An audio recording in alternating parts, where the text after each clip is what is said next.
Hey, happy Monday. I hope you had a great weekend. I had a great weekend. Me and my husband had a great weekend. But we watched this movie that we probably shouldn't have watched, like a documentary about, I think it was called What the Health. And now my entire pantry is filled with vegan food. So we'll see. We're not going full on yet. Plus, we have vacation next week, but I got a pantry full of vegan food. Okay, so I had a great day, and it's almost 8 o'clock. Just walked in the door. Now, don't feel bad. Not that I think you would feel bad, but I had my first. What did I do today? It was a very long day. I got to go to the gym. Always a great day when I get to start at the gym. So I ran a few miles. I did some weight training. Super happy about that because I ate a pint of Talente salt caramel gelato last night. It's true. I did. And my husband did too, so it wasn't just me. And then what did I have? I had a lot going on this morning, but this is what happened. So now, okay, let me catch you up. So I have very, very, very, very small amount of times in my life and my business today. Monday used to be what I called admin Monday. I so long for the admin Monday days, but I just don't have them anymore. But I used to just complete my day. I used to just catch up on everything. So now I catch up on everything when I can catch up on everything. Plus I have Terry to help me catch up, and I have Sarah, my wonderful intern, to help out with certain things. So, but I do the best that I can. But on a day like this, awesomeness, okay? Because I had a little admin time. And I started to write my article, my second article for DuPont, all about Delos and the Stay Well products. I can't wait for you to read it in the next issue. And then what happened was I got an alert, which I didn't get an alert that I was live. Usually I get this alert from YouTube that I'm live, which, hello, I know. But I got an alert that Gary Vee was going live at 11 a.m. to set a reminder. And I'm like, oh my God, I'm so going to get to ask him a question. It was like my mission. So I went on to Facebook Live. I went onto YouTube. I got both screens up. I got Instagram Live on my phone. I'm ready. I'm asking questions. And my question was, how do I encourage somebody that is not familiar and a little older than me, a little bit, to go full on podcasts, full on media company? That's what I want, right? Because I have all this content about podcasting, which is really great, that I can share or I can tell them myself. But there's something about, like, I just want it to come straight up from Gary Vee, like how important it is to do this, how important it is to, do a podcast if you have the flexibility to do it. And if you have something somebody wants to listen to, and I happen to know that people want to listen to what this dude has to say. So his brand is major. And tomorrow morning at 7 a.m., I'm going to hit it out of the park. I didn't get to get on Gary Vee. I didn't get to get on his show. So I was so sad. But I tried, right? First time. And of course, in my mind, I'm like, I'm going to nail this. I'm so going to get on. Like, hello, duh. But I didn't. So that's good because it's a little bit, humbling. But I tried, and I will try again.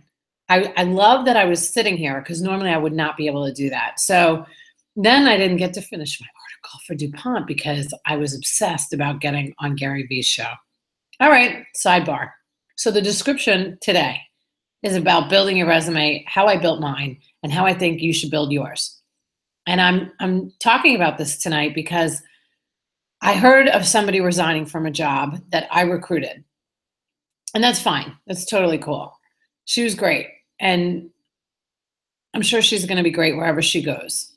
But she's young, And what I want to do sometimes to these youngins, these young bucks out there, is I want to shake them. I want to say, build your resume. Like, don't think short term. Think long term. Think about your future. Think about where you're going. Think about what you can learn Okay? So important. So building your resume is key, right? If you can associate yourself with a brand that's bigger than yours, which is, psst, everybody. If you've never had a job, it's everybody. So I was very blessed. I say that a lot because it's the truth. I realized that my first like real job was working for Gelman and Mandel. Gelman and Mandel. It was a personal injury attorney firm, and I learned all about law. And anything he threw at me, I remember he asked me to marshal files. I never even heard of that term in my life, but I marshaled the heck out of him. Anything Mr. Mandel, Irving, asked me to do, I did. And he's like liked me. Like I could probably call Irving Mandel today in New York. I hope you're still alive and well. It's been a long time. I was 21, I think, when I worked there. But like, I had a great run at that place and I learned a lot about law and I was able to parlay all of that into the medical industry. But the medical industry was not what was to come next. So after Gelman and Mandel, and I said that every day for a very, very long time, Gelman and Mandel, actually it wasn't that long. And I loved that job, by the way, because it was part-time and I was young and I still wanted to go to the beach because in the summertime, yeah, I needed to do that. So I worked until like 2:30, 10 to 2:30 every day. Loved it. So then I worked for Teledynamics. Teledynamics. Hello, Teledynamics. Can you hold, please? Teledynamics. Please hold. Teledynamics. So Teledynamics, obviously I started as the receptionist, but it was in Manhattan, okay? Huge. And that job came from a friend. The first job came from an interview. The second job came from a friend. She recommended me and they really liked her. So, but you can only take the horse so far. You have to be able to drink the water. So I drank the water and I ended up working with them for I feel like it was like 5 years. I can't remember exactly. But I worked my way up from receptionist to a trainer and then finally to project manager. Now, Robert Pullman, Bob, Big Bob, he asked me to become a salesperson very early on in working for this company in Manhattan. And I said no, because I didn't have the confidence. But man, I would have made a killing. I just didn't have the confidence. I was only 23, maybe 22, 23. But I became a project manager. So I was training big companies on how to use phone system, voicemails. My voice is actually on a ton of recordings out in Manhattan, which I love that that's happening right now. And that's one of the reasons I don't have any problems with phone systems or doing recordings. I've done recordings for my current clients on their system because I've done it before, right? So that was awesome. Asked, I was going to say Dr. Pullman, Robert Pullman, for a very big raise. It was a $10,000 raise. That was a big deal for me. But I saw that everything that I was doing was the job of a project manager. So I did all my research, I got all my data, and I gave him a presentation, and I asked him for it, and he gave it to me. And I can still close my eyes and picture how he was when he came around the desk and he gave me a huge hug and said, "Congratulations, Sharon, you got it." And oh my God, I was so excited. Best thing to happen to me in my 20s, because then I realized if I ask for it, there's a good chance I'm going to get it, but back it up, like have the information to back it up and support it. So from there, I broke my ankle and literally fell into medical. Okay, I did. It was a time right after 9/11. I had a broken ankle. I couldn't go see my clients at Teledynamics. My whole role was to go around Manhattan and go on the subway and all that. So I couldn't do it. So of course, being the good-natured, wonderful human that I am, I recommended someone. Her name happened to rhyme with mine, Taryn. I'm Sharon. She was Taryn. Taryn knew a little bit about Avaya, which was the product that came from Lucent Technologies. And I'm like, you know what? She's like so smart and she knows all about Avaya and like she'll just do my job while I'm gone. Yeah. I mean, she'll take my job while I'm gone, and then I'll come back and everything will be great. No, you big dum-dum, Sharon. You big 20-something dum-dum. You gave your job away. That's what you did. So I was out on disability. I forced Robert Pullman to lay me off. I was so mad, but I did not give up. I was like, oh no, you didn't. You are so going to pay me disability benefits. You're going to lay me off so I can get unemployment, so I can get a new job and like live the rest of the month or 2 months until I got this new job. Worked at, so I ended up in New York Medical working like, I just came in because they needed somebody to help with insurance verifications. I had no idea what that meant, right? I was like, what? I don't even know what that means, but I ended up doing more work than like the whole department in a day. Now that might be an exaggeration. It might be, but that's what Dr. Jonathan Landau told me.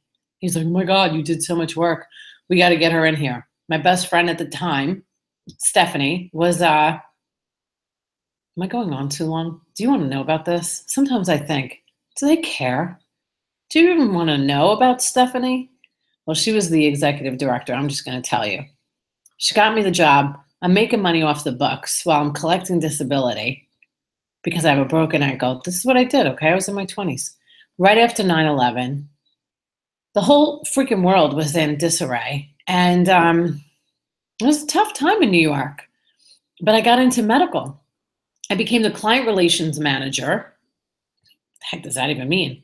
But I'm telling you, they saw that I was really good with humans and doctors and that I didn't really care because I'd worked with all these Fortune 500 companies in Manhattan. I mean, I remember when I had to go and train the guys at the stock market on their new system. I thought I was going to get eaten alive. I was so scared, but I did it. And, just great experiences. So I just never said no to anything. And somebody said, do you want to learn this? Do you want to learn that? Do you want to learn this? I said, yes. I said, yes. I said, yes. And because of that, I could parlay my resume to match the credentials to make me more money. Okay. So that's what I did. So what happened was I stayed at New York Medical for a while. I recommended that the girl that was the vice president get the old, she sucked. Like she wasn't a nice human being. Let's just be real. But there was somebody there that was amazing. And her name was Joanne Kudrevich. She's still in my life and a friend of mine. I have very oily skin today. Sorry, just saying. It's this whole like looking at this camera thing and I shouldn't even look. Okay, so here we go. Joanne was great. She becomes vice president.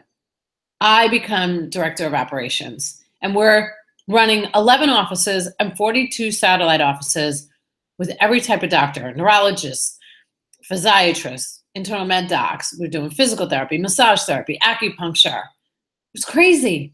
But they would send me in like if there was a problem. Like send in Sharon. Cuthbert, that was my maiden name. Cuthbert. And Dr. Jonathan Landau used to say, Sharon Cuthbert. And he used to put his hands together like so. We would like for you to go in and talk to Dr. Rubinovich. Yes, I do remember his name. He was a neurologist. Cuckoo for Cocoa Puffs, but man, he was a good doctor. Okay, so I built my resume. So every time I went from client relations manager, director of operations, and now I moved to Florida.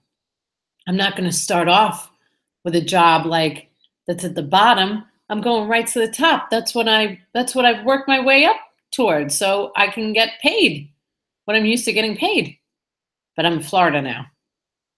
And that's all I heard. You're not in New York anymore. You're in Florida.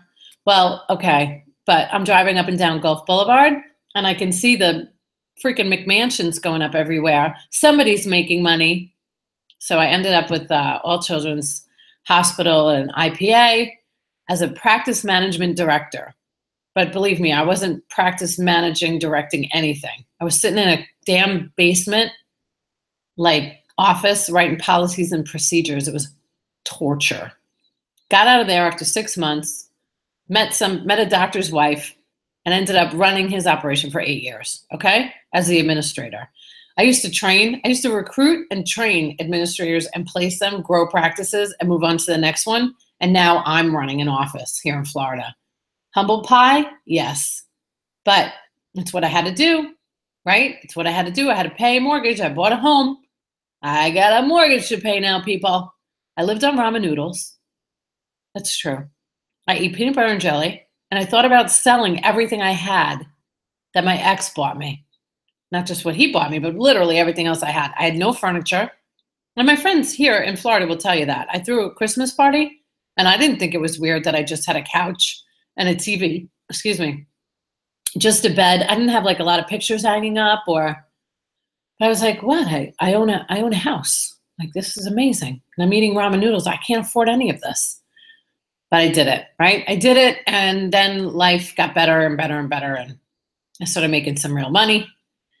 And now I own my own business. So the point of this, people, is if you are out in the job market, and on Thursday, I'm going to have the great pleasure of speaking to the East West College of Medicine graduates. I'm going to talk to a bunch of acupuncturists in the afternoon. And then at night, I'm going to speak to doctors about their team, recruiting their team.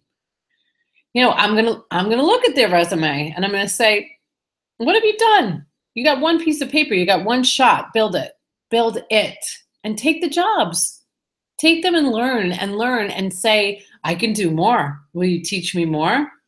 Like, nobody asked that. So the people that do, they end up succeeding. It's a fact. So that's it for today. It's 8:12 p.m. Hopefully I didn't go on too long with my stories. I got to go to the City of Largo's board meeting tonight, and I got to read in the minutes all about me. It was crazy. It was like, we've introduced Sharon Feckerty as the Dr. Whisperer and the health and wellness editor of DuPont Registry. And I'm like, this is amazing. I can't believe that now I sit on the board of Largo Parks and Rec. That's super cool. It's super cool. But I built my resume. I'm still grinding, and I'm still trying to make it happen. So don't think for a second that you don't have to do the same thing.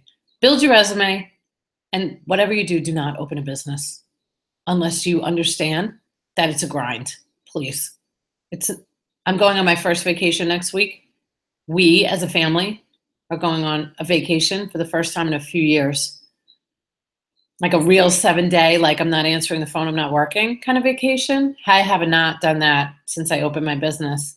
And the only reason I went on vacation when I opened my business, because my husband felt so bad, I think, for me, because I was throwing a big whammer doodle from the old practice I used to work at. They were really not very nice to me. But it's all good now, isn't it? So I hope you have a great night. I need water because I've been talking so much. And there's my one viewer. Too late, one viewer. I hope you watched the whole thing, though. I hope it was good. I really do miss you when I don't see you over the weekend, even though I'm just seeing a camera. I do. I miss it. This is like my therapy at the end of the day. So thanks for tuning in, and keep your fingers crossed that the next time I get on Gary Vee's Facebook Live and he answers my question. All right. Ciao. See you tomorrow. Bye.